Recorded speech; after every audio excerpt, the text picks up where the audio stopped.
제 6장.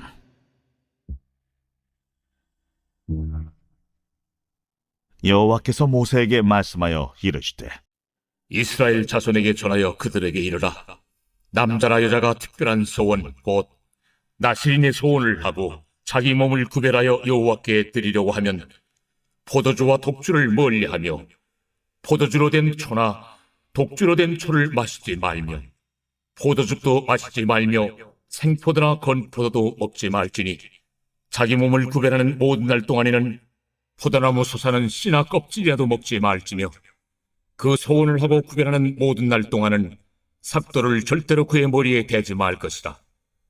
자기 몸을 구별하여 여호와께 드리는 날이 차기까지 그는 거룩한즉 그의 머리털을 길게 자라게 할 것이며 자기의 몸을 구별하여 여호와께 드리는 모든 날 동안은 시체를 가까이 하지 말 것이요 그의 부모, 형제, 자매가 죽은 때라도 그로 말미암아 몸을 더럽히지 말 것이니 이는 자기의 몸을 구별하여 하나님께 드리는 표가 그의 머리에 있음이라.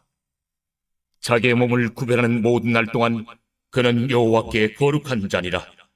누가 갑자기 그 곁에서 죽어서 스스로 구별한 자의 머리를 더럽히면 그의 몸을 정결하게 하는 날에 머리를 밀 것이니 곧 7째 날에 밀 것이며 8째 날에 산비둘기 2마리나 집비둘기 새끼 2마리를 가지고 회막문에 와서 제사장에게 줄 것이요 제사장은 그 하나를 속죄제물로 하나를 번제물로 드려서 그의 시체로 말미암아 얻은 죄를 속하고 또 그는 그날에 그의 머리를 성결하게 할 것이며 자기 몸을 구별하여 여호와께 드릴 날을 새로 정하고 1년 된 순양을 가져다가 속건제물로 드릴지니라.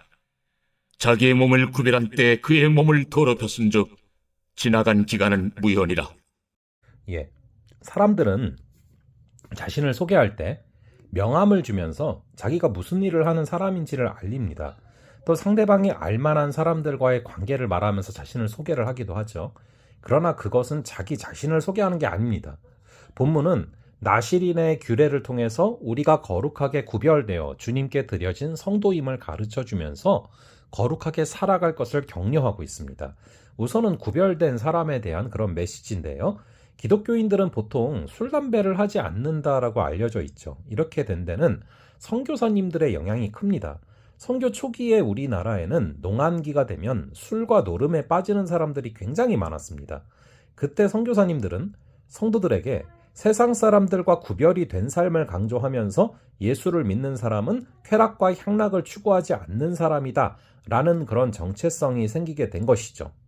그러나 기독교인들을 단순히 술, 담배를 하지 않는 사람으로만 생각하는 것은 굉장히 좀 부족한 이해입니다. 이 나실인 서원을 한 사람은 포도주와 독주를 멀리해야 됐죠.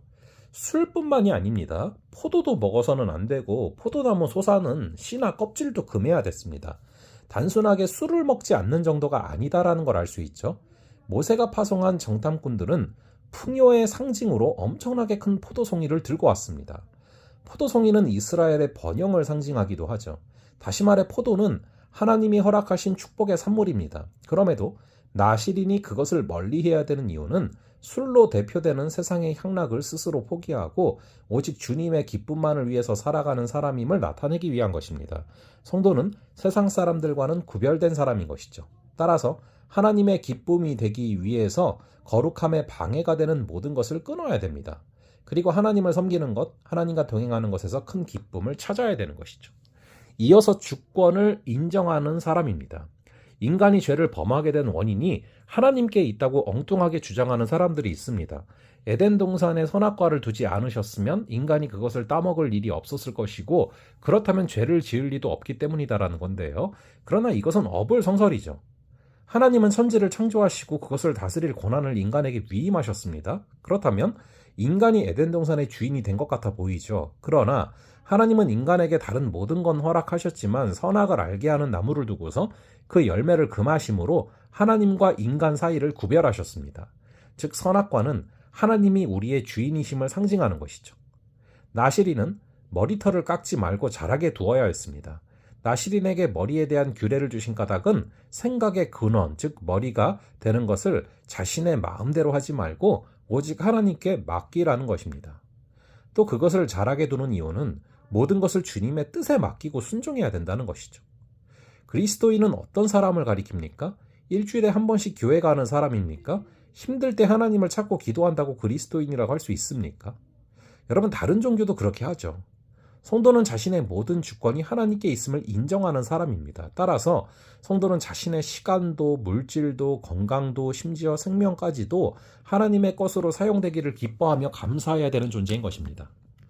성도는 하늘에서 주님과 함께 살아가는 사람이 아닙니다. 이 땅에서 살고 있지만 그들과 구별돼서 살아가는 사람인 것이죠. 자신이 충분히 누릴 수 있는 것도 주님을 사랑해서 포기하고 자신을 위해서가 아니라 하나님의 영광을 위해서 살아가는 것입니다. 따라서 성도는 하나님의 주권을 인정할 때 더욱 기뻐하며 살아가게 될 줄로 믿습니다. 잠시 기도하겠습니다.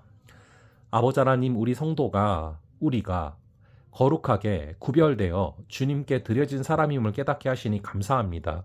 오늘 하루도 우리가 주님 앞에 구별된 사람, 주님 보시기에 아름다운 사람 되게 하시고 특별히 주권을 인정케 하여 주셔서 우리 주님께 모든 것을 맡겨드리며 걸어가는 귀한 하루 되게 하여 주시옵소서. 감사드리옵고 이 모든 말씀 우리 주 예수 그리스도의 이름으로 기도합니다. 아멘. 네, 그럼 또 다음번에 뵙도록 하겠습니다.